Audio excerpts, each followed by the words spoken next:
இது பார்த்திங்க அப்படின்னா டேஸ் பகுதி 1987 பிப்ரவரியில் இந்திய யூனியன் 23வது மாநிலமாக உருவாக்கப்பட்டதுன்னு கேட்டுட்டாங்க. மிசோரம் தான் உருவாக்கப்பட்டது. தெரியல, மிசோரம், அருணாச்சல பிரதேசம் போன்ற மாநிலங்கள் 87லே உருவாக்கப்பட்டிருக்கும். கோவா கூட பார்த்தோம், அதுவும் இதெல்லாம் உருவாக்கப்பட்டிருக்கும். ஸ்கூல் புக்கில் 11th புக்கில் மாநில தேச கட்டமைப்பு அப்படிங்கிற பாடத்தில் 12th பொலிட்டிக்கல் சயின்ஸ் தேச கட்டமைப்பு பாடம் இருக்கும். அதில் 12th அதான் பொலிட்டிக்கல் சயின்ஸில் இருக்குன்னு காமிக்கிற பாருங்கள். பார்த்தீங்க அப்படின்னா அப்படியே இருக்கு பாருங்க புக்கில்.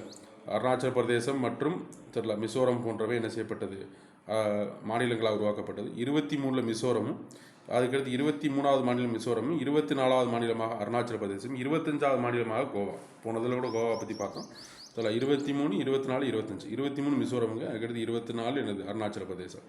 அதுக்கடுத்து வடகிழக்கு இது சிக்கிம் 1975 73 இணைக்கப்பட்டு 75 மாநில அந்தஸ்து கொடுத்துருப்பாங்க. இந்த பகுதியை முக்கியமான பகுதி பார்த்துக்கணும்.